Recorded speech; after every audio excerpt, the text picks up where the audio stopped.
On this episode of the Debrief, we're going to talk about how even a simple seeming production can have lots of challenges. So we did a production here where the client had a simple request standing on a white background. And so, Andre, what did you say to them when they pitched to you that it was going to be a white background? Same thing I say to every client. Absolutely. When can you come to the studio?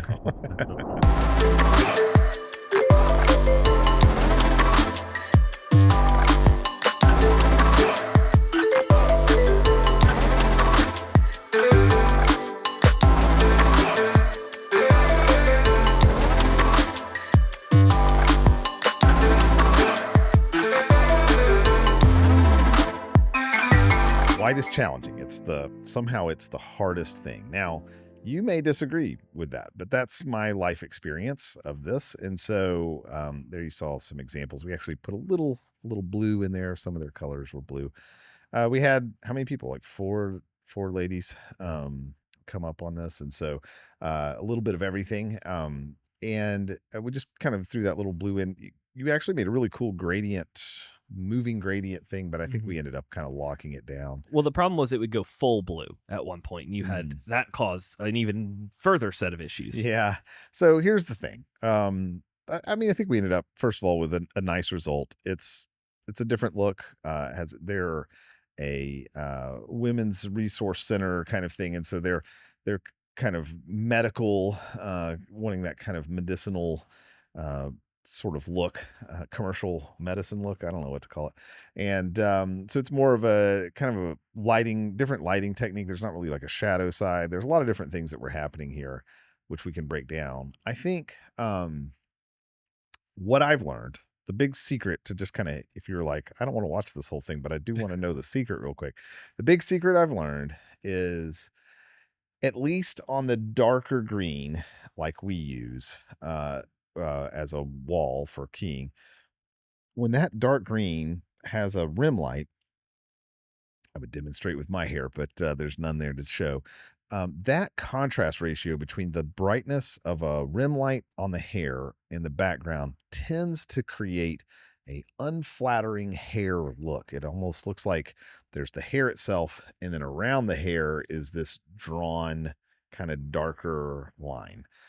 So we had a little time, and so we did a little bit of an experiment.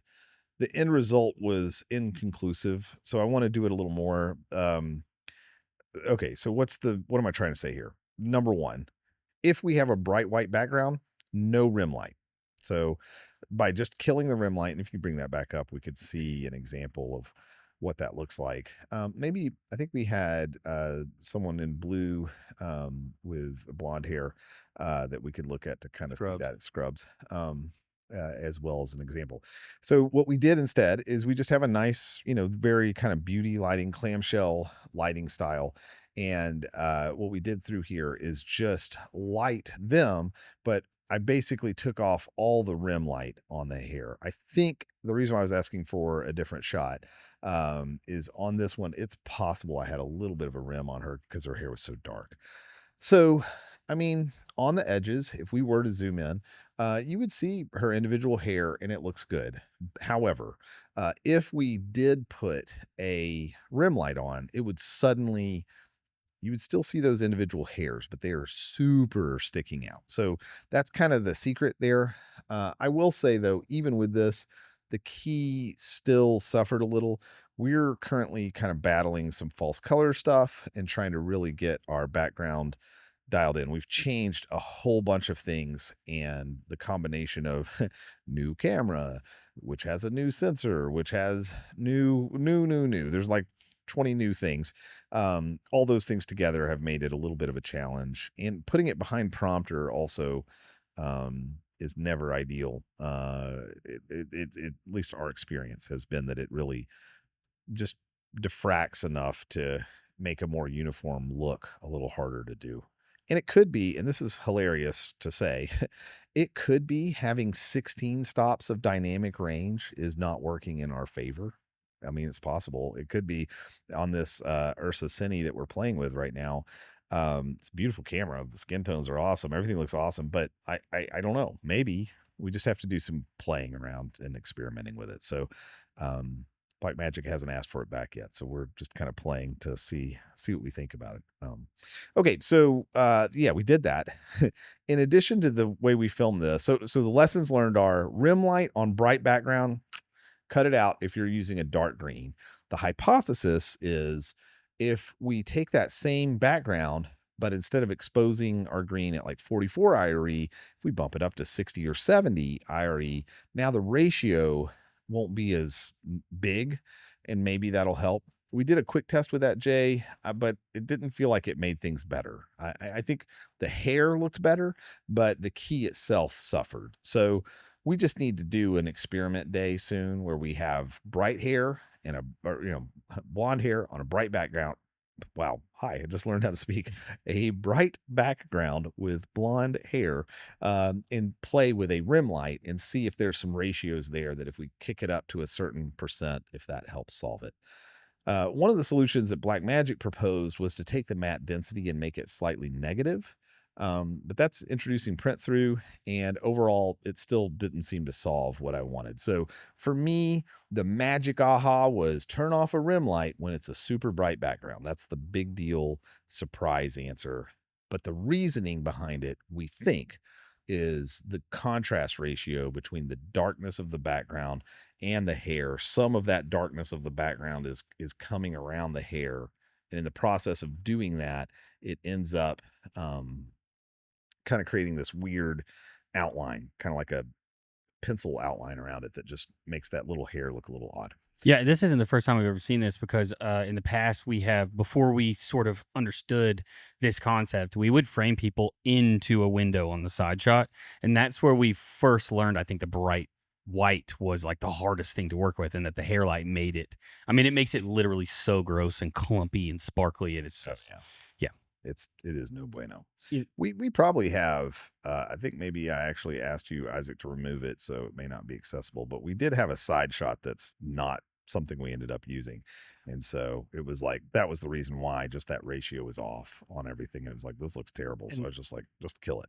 I think it was we were trying to light the wall so much that we didn't really have any light on the side area. So there was where to get a good side angle, the thing we were looking at was really kind of had a dark gradient. So it was hard to get that right. One thing that we've been talking a lot back and forth about, we're still trying to figure out is where do we go for false color information? So we've been using Nobe OmniScope. It's been really helpful with kind of combining our foreground with the background, but we've also been using it to look at our green, and something that's a little bit, we're trying to understand which tool is great at which thing. On the camera, the false color is tied to the camera sensor. So it knows information about the ISO and the dynamic range, and it is applying the false color to that kind of set of information. So something we've consistently noticed is in Nobe OmniScope, our false color is different than what's shown on the camera in a few different ways. For one thing, it's 1080p. That's just what OmniScope's limited to. For another thing, though, is that the kind of scales seem to be a little bit different, and we can modify the scale. So that was something we actually tried on this production. We used a modified scale in OmniScope where our green range was from 40 to 44 IRE, and then between 44 IRE and 60, we made that range teal instead of the gray, so we knew when we were overexposed.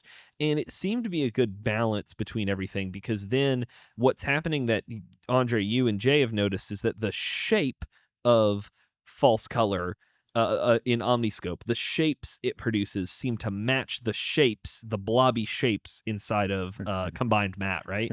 Yeah. Yeah, correct. Love that description.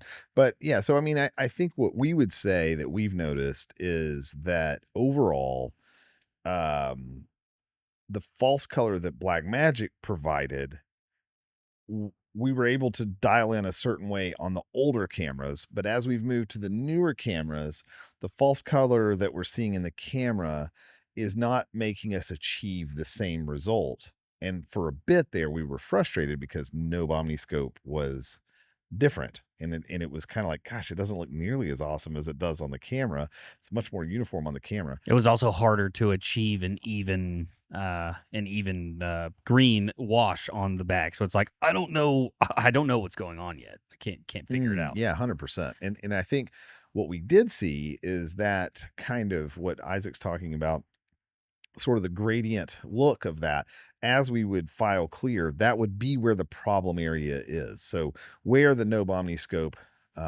would be showing some sort of variance, that is exactly where the problem areas would be. So in many ways now, I would say Nobe is the preferred answer because it seems to exactly replicate what the Ultimat is going to have trouble with. I'll always be the first person to call myself out on something, and I resisted Nobe OmniScope pretty hard because I could get the even false color using Blackmagic's false color, and then I would go experience these problems with Nobe OmniScope. They weren't that big of a deal until we introduced all the new stuff, like Andre's mentioned a couple times, which will be a theme of introducing new things and then it For changing. forever. Yeah, we're stuck in this cycle. But I now calling myself out. It was a few days ago we were looking at it, and I was like, nope, that's 1,000% correct. It is an exact correlation between the Nobe OmniScope.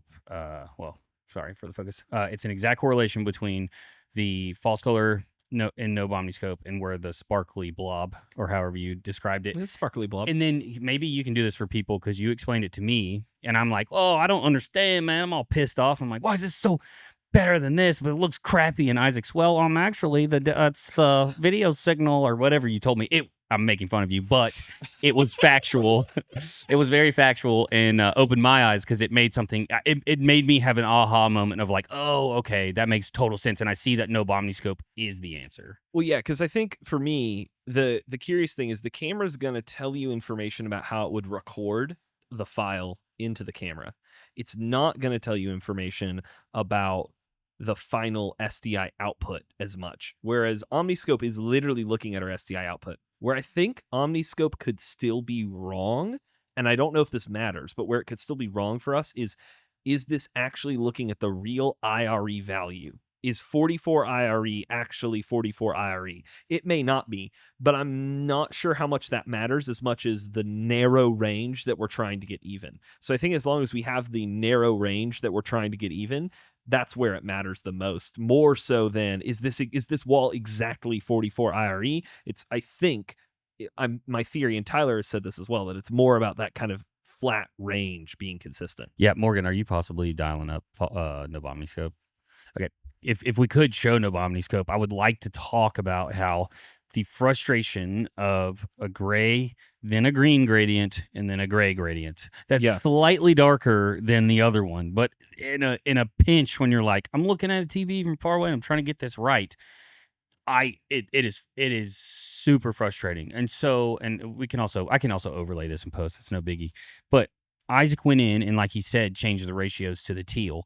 That helped a lot. So us getting to sit there together and figure out what ratio we wanted. We're shooting for 44 IRE, and before that we were trying to do the green, but green was lower than 40 IRE. So now we've changed the ratio up from 40 to 45. It was set to where 40 was the max, and so I changed it from 40 to 44, and that seemed to more closely match what we would go for on the camera. So that's kind of, I just upped that. It's really easy to edit those presets in there. So that's we just messed with it a little bit. Yeah, but Nobe is the way. New camera. And also, like, we're sort of just trying new things with different lights, and we're always experimenting. It's always a growth process. So it is going to get better. Okay, cool. Morgan just pulled it up for me. So you can see there on the left side, you have full control of that scale. So you can change any of those, in any of those numbers on the side. You can change what color goes with what level of exposure.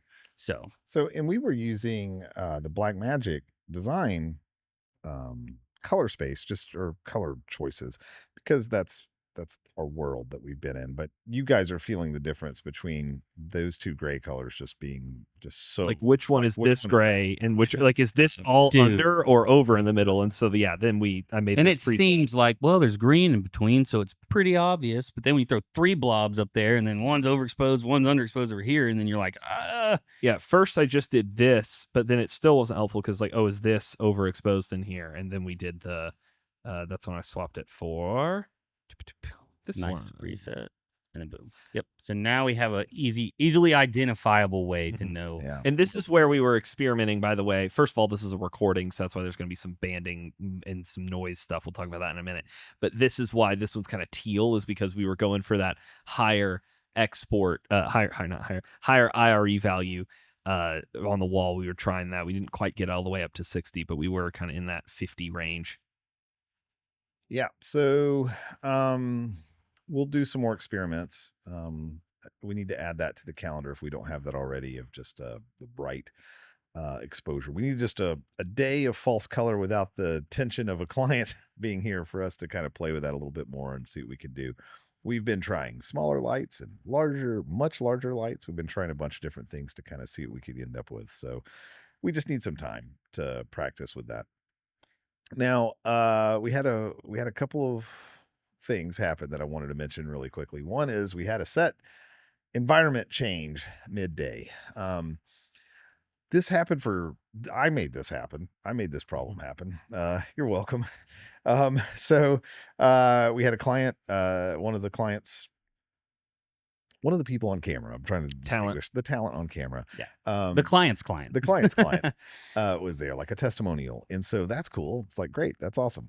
So, however, she has a 6-month-old baby. And so they wanted to showcase the baby. And it was like, man, that is not going to work for her standing and trying to hold the baby and all of that. So we ended up doing a sitting position change because it's not a background that has dimension to it. It was like, that won't be too hard. Well, we do the change. She's very pretty. She has blonde hair, and man, it was causing some issues. And so I just said, hey, you guys cool with me making this maybe a darker gray just to make it tonally work better? I think we can show that if that's not on a screen now, but we can kind of cut over and see. So what I ended up doing is just using the test signal generator inside the Ultimat to just create a color. And I just went for this gray, kind of a darker gray color. And so there's kind of this thing that the darker, can we go to that other shot? The darker the gray, the more the hair, as we go towards black, the more the Ultimat just, man, it shows off. And so I just went ahead and embraced that and decided, you know what? She's got a whole look going on. Let's make it just feel and look really awesome. And so let me just kind of apply this darker gray. The brighter color didn't work for a lot of reasons, including just aesthetically with the overall look. It needed to be this darker color. But you can see, man, I mean, we got all the little hairs are showing up in there, and it felt really nice. So I loved her look, loved her vibe. Ironically, the baby was in for a minute, maybe 30 seconds. I don't know, not very long. And then he was squirming. The little guy is like, I'm out, folks. Get me out of here. So yeah, he didn't hang around very long. when they first arrived, he was happy and jolly and ready to play and everything. So cutesy. But then we had to wait so long to get her on camera that by the time she got on, he was done. He's like, I've had enough of this. There's all kinds of cool things. So cute, why am I sitting here? Yeah. He was adorable. So that was fun. So, as far as where we ended up getting, I think it was really good and it looked really nice. And I think we ended up, some of those constraints actually built a better look. So I'm pleased with how that finished up. I think she did a great job on camera and all of that went really, really great. Now, with that said, I've now learned, as we were just setting up for this playback for the debrief, that we encode everything in H265. So one thing I'm noticing, I don't know if we could pull up, maybe we should pull up false color on this to show it, or I'm not sure what would be the best thing. But sorry, that was me. We can do both. You can see it in both. False color definitely throws it up there, but you can see it if you look hard enough in the So it's kind of the same. So an interesting thing is happening here where every, I don't know, couple of seconds or something, there's kind of a boom and a boom as the compression kind of, we watch a new keyframe happen. So having these subtle gradients are actually, I don't know, it's the year 2025. Why is this an issue? We have the most advanced screens on planet Earth, the most advanced cameras, but somehow recording a dithered color gradient is beyond the ability to compress correctly. So I am now noticing a very disappointing gradient encoding issue that's happening that is disappointing. So I'm not sure what to do about that. But that's something that we should be aware of. And it makes me try to figure out, we were just talking about, it's like, well, if it didn't do it now, it's going to do it when it gets uploaded to YouTube. But that's something that we don't do a lot of, just solid backgrounds, or in this case, a gradient background. So that's just something I want to be aware of, to think about, and, see what would be the best way for us to handle that, because man, it is very banding. And more than that, every boop, it's doing this kind of like refactoring of the background and setting a new keyframe that's causing just some extra jump on it. So not pumped about that would be my summary. It was funny. At one point, somebody said, could we just pull out one of our old solid backgrounds and just light that? And we were like, no, that would take forever to get that set up and lit. Yeah. But it did look, that gray is pretty, despite the variations and stuff. That gray reminds me of the photographic backgrounds that we use. It was like kind of going back in time to our days of using actual colored backgrounds, lighted with different colors. Shout out Kate Backdrop. That's right, Kate Backdrop. We love you still. Dang, I haven't said that name in a long time. That's hilarious. I've noticed some kind of things on the HyperDeck. There's a couple of times where I've watched like something we've encoded where we've displayed something static for a really long time. I think I've talked about this before on the debrief, I'm not sure, where after you switch from something static to something moving, there's like one frame where there's a weird kind of like line at the bottom. So there's definitely a couple of ways about how the HyperDeck encodes H.265 footage that we just don't know everything about. And like we said, this is going on YouTube. It'll be funny if we upload this to YouTube and like all the stuff we're talking about looks completely different, because it's they're encoding the footage in an entirely different way. The secret is to have it do the banding, upload it to YouTube, and then it goes away out or something. You upload it to YouTube and then you re-download it from YouTube to MP4. I think sketchy website. And it's another interesting thing that I think that that Nobe OmniScope could help with, is detecting, hey, are these values going to be something that causes an issue with certain types of compression? I'm gonna mention that to them, be like, hey, is that a tool you could build? Like, is this color going to band in our compression? I think any solid color would, but is it going to be extra noticeable? I don't know. Yeah. So on the HyperDeck, are there settings on H.265? Like, is there? We are on the highest. Yeah, I assume we were. So yes, and we're using the most. Yeah, of course we are. It's SDI. So so essentially what we need to, like a lesson learned here is, if we're going to shoot something, it's going to have a subtle gradient to it, just ProRes it. Push that problem farther down the chain. Right. Hey, one other thing, on a non-technical point, this was the first time we'd used clamshell lighting in a long time. We've been so focused on cinematic lighting and shooting from the non-key side, from the shadow side, that to have the clamshell actually set up for beauty lighting was kind of fun to see the difference. Yeah, it was great. I mean, especially with her, with the red and the gray, it all really popped. That was and that's is that you, Andre, showing this? No, this is me. Okay, this is my little hyperactive. I apologize, but it's what I have. Look at my hand. There's my hand. Well, the cool thing is right like, here. if you guys using the force. In the past, we have used a bounce on the floor, and then we've shot a light down at it. But now that we have these massive IntelliTechs, we just put that on the ground. And I had an opinion on it, but I was wondering about Andre and Tyler's opinion. Do you think we'll use that again over just a bounce? Or in doing like our old 45 with a light setup, or did you like having that light on the floor? Yeah, I mean, it gave us tons of control. I really liked it when we did the setup change, because then I was able to very quickly just redial that in instead of having to kind of mess with an angle and bounce and something like that.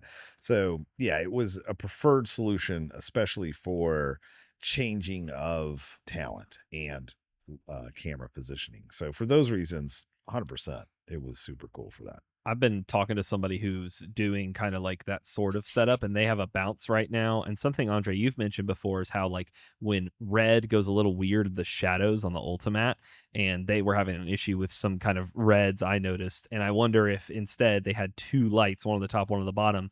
A, they have a lot of different talent cycle through that set. Would it be a little easier to dial in the light for each of them? And B, would they have as much of a problem potentially with reds in the shadows? Well, let's talk about that for just a second. So what happens on the Ultimate is it's removing green spill.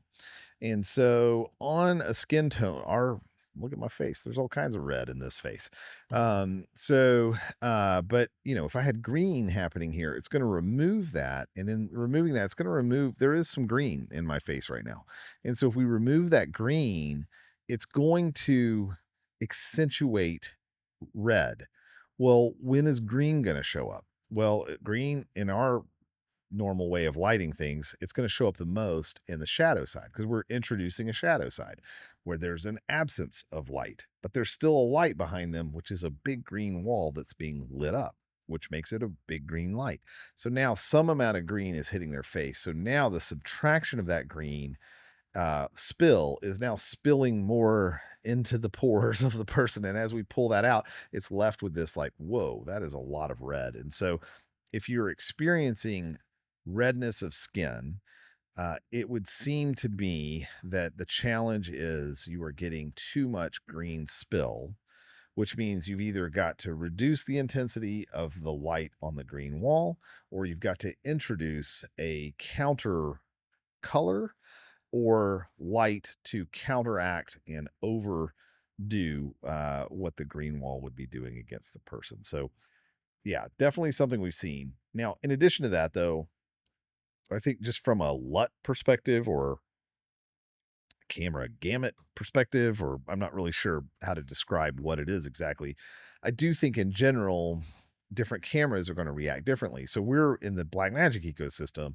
So that's kind of our world and where we stay on our cameras. So we don't have a lot of experience of like, what would a Sony do in this case, or a Canon? So that's something that we just don't have enough personal experience on what that's doing. But if you like the results we're getting, all I can tell you is we're using the Blackmagic Ultimate and we're using Blackmagic cameras, and they seem to do a pretty good job on that. All right, so one thing I also picked up on this shoot was, as we talked before, I'm sort of the director for talent on the day of the shoot. And so I am learning how to deal with clients as a director talking to their clients as a director, right? So that sounds sort of layered because it is. It is a client who has a client who is my client. Mm-hmm. So when it comes to directing, what I try not to do is completely blast information right into your face, especially if you've never read from a teleprompter before. Or I try to not give way too much information so that you can grasp the little things that I'm telling you. And I'm starting to realize, and Andre and I had to talk about this earlier, that I've got to sort of take that role on individually. Because what happens is, and this isn't just this shoot. So it's not just Allie, who is my homie, by the way. It's always in this same situation where it's a client has a client and they're our client. So I'm realizing now that I've got to basically shut the door and go in there by myself and talk to the client, because what happens is people also come in and then they try and secondary direct. And I can tell that people get flustered and they have way too much information to really perform well and be comfortable. Like the last thing I tell everybody is, hey man, if you have a stumble, we can push through this stumble. And if it's bad, we'll go back to it. But sometimes it helps you feel way more human than a perfect robot take. And also, this is the very last thing I say, is it takes the pressure off of you from having to have that perfect take.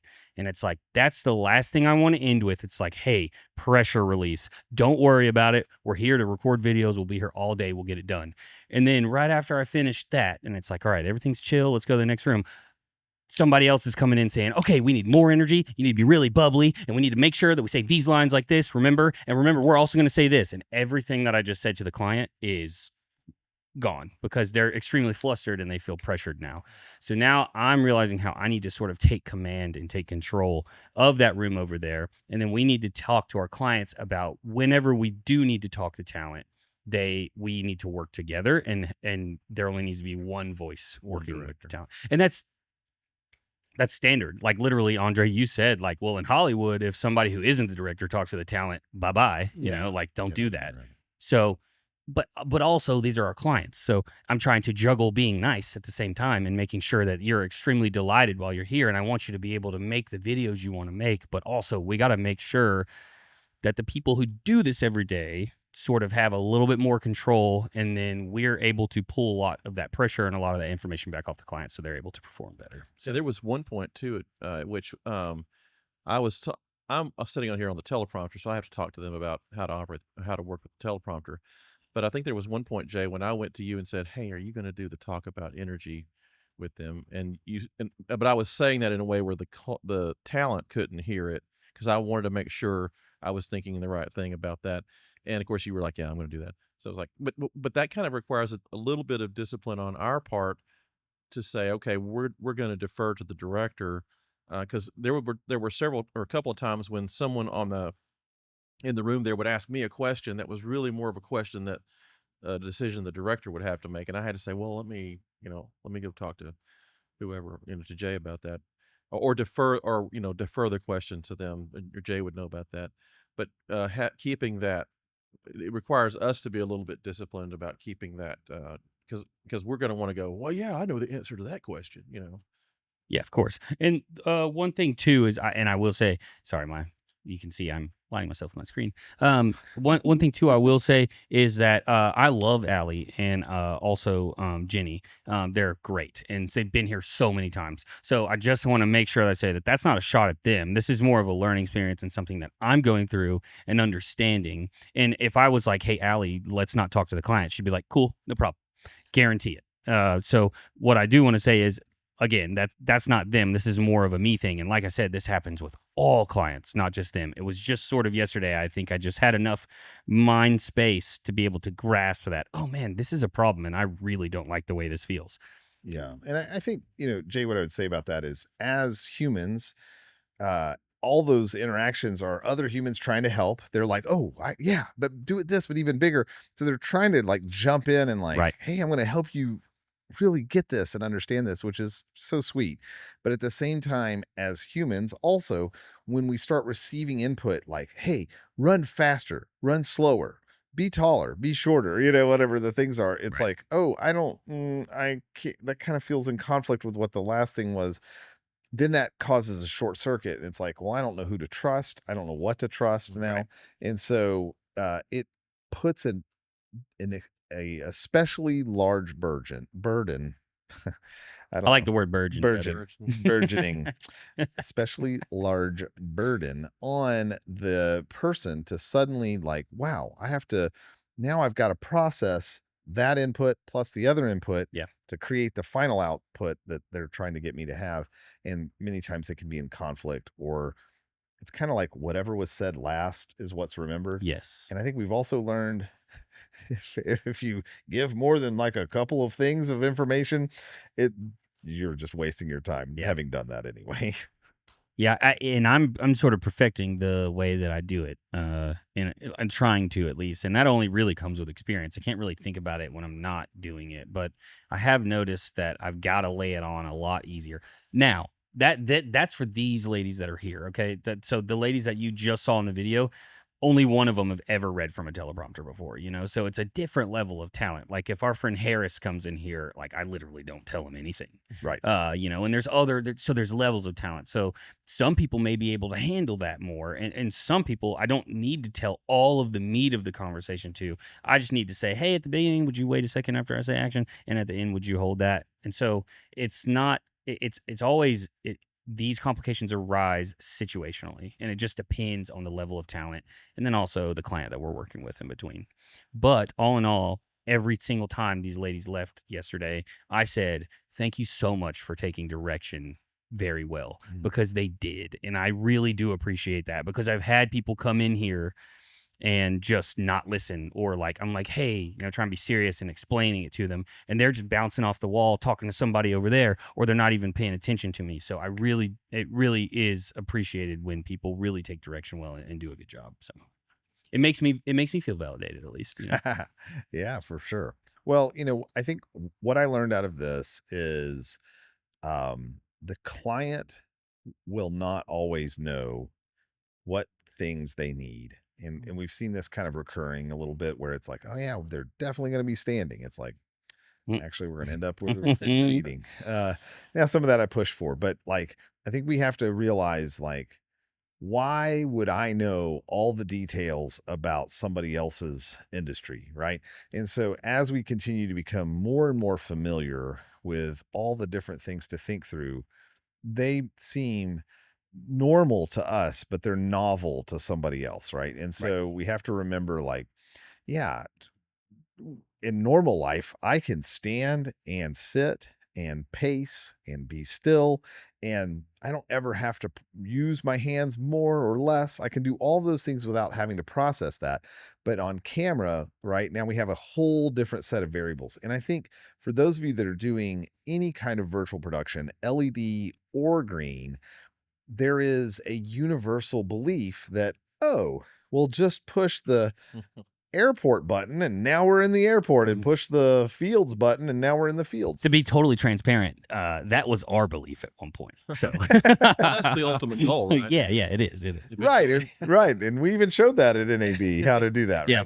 Right? We understand the goal and what everybody's trying to do, but the client feels as if it will be in fact effortless. And sometimes it is.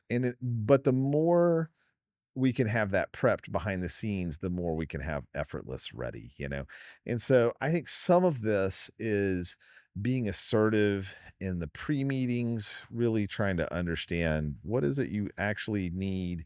And then being strong with our suggestions based off of our experience, because we have done literally thousands of videos now. So we have an understanding of, like, less of this, more of this. We've seen that work best in a spirit of humility and not know-it-allness, because that's terrible. But having somebody come alongside and be able to articulate well.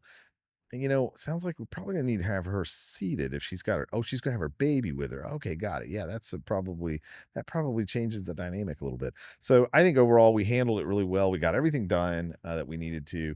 I have a holy grail mission of bright background, rim light, blonde hair, still looks good. So I still need to work on that. Right now I can make bright background look great, no hair light. Hair light added, big thumbs down. So that's where I am right now on that. If you have tips and know how to solve that, let us know. We'll do our own experimentation soon. I still have a hypothesis the brighter IRE background in those cases will fix it, but we need to try it and really see. What you just said reminded me of one thing I wanted to mention on the last debrief that I totally forgot about until this one. That was the one with Dr. Dan, which is that I think so many people who come in here, especially educators, are used to having material for the audience that's behind them on a screen. And they're used to being able to reference that whenever they want. And so when he was on screen, he kept asking us, what can the audience see this? Is this what the audience is seeing? And it's like, well, no, we're going to show them a mix of you and the content. And so I think it can be hard for people who come from kind of a speaking in front of people background to understand how they're coming across to an audience and how the language of video is different than the language of real life. 1000%. Thank you for saying that. You chain reacted off of him. I'll chain react off of you. Tyler, you'll come in on this one big. So Tyler ran teleprompter. So the original teleprompter scripts that these girls were reading had words that I will never say, and nobody really will. But when and it was a stumble, it was a struggle to get through those. Now they were good. We got through it. I'm not saying it was like painful or anything, but we had to work through it. But they had these real scripts right after it. So 30 seconds as compared to whatever else script they were reading that was 3 minutes. And I know it was very short, but the words were much closer to the language that they would use when they're explaining it to somebody. And when they did the reels, they were rock stars. So I almost would like to use that as an example in the future. Maybe not this exact same thing, but maybe another example of that, of showing a shorthand version of the 3 minutes. And that would be the unlock for the person who wrote the really long, complicated script to go, oh, I can also do that on the big one. Did you see a performance difference? I think what happened was the initial script that we looked at they had just thrown all the information into ChatGPT, and ChatGPT was trying to give back a script that said all the things that they wanted to include, and it sounded like a corporate brochure. And so I just quickly rewrote it, Tyler GPT'd it, and made it sound like it was more directed toward the customer in a way that was more spoken. But then the later ones that were reels, they must have said, you know how ChatGPT will say, well, would you like a more succinct version of that or a shorter version? And then it'll kind of make it more accessible and more speakable. I think that the later iterations must have done that. And so I didn't really have to do much to those at all. Sometimes every now and then I would add a word, like it's really hard to begin a speech with a question that's not phrased like a question, expecting a new, whatever. And so there were little changes, but the rest of those, like you're saying, Jay, those were much easier for the talent to deliver. Yeah. Yeah. And one last thing I just realized a long time ago, we actually made how to use the teleprompter, how to speak. That never got released. It kind of got close, and then we just were going to do some other things to it. Never happened. We just need to make version 2 of that, which will be version 1 for the audience, and release that out, because I think, and we need to add a new section that's changed since the first time we recorded that, which is ChatGPT, Claude, LLMs in general exist now. And what we are finding is all of our clients seem to really use it. And so they're like, oh, good, this is how the script gets written. And man, it's obvious. So that's something that we probably need to add some things around, how to humanize, not to D, but how to humanize these scripts that are written through an LLM. How to write the correct prompts. Yeah, and how to fix it so that the phraseology and the words and the cadence, everything about it is more human than not. So, well, there's a lot of things. It's been a lot of fun doing this. We're thankful for each of you watching it for sure. Jay, any last words? Yes, we did open our website for the Virtual Production Mastermind. And again, if you've made it this far, then you're probably very interested in the things that we're going to be doing with that. So if you go to vpmastermind.com, you can schedule a consultation call with us, and we can get to talking to you and figure out what you need and see where you might fit into that program. But otherwise, just remember to follow us on all of our socials, and feel free to say hey at any time. Reach out to us if you ever have any questions, and keep watching, and we'll see you on the next one.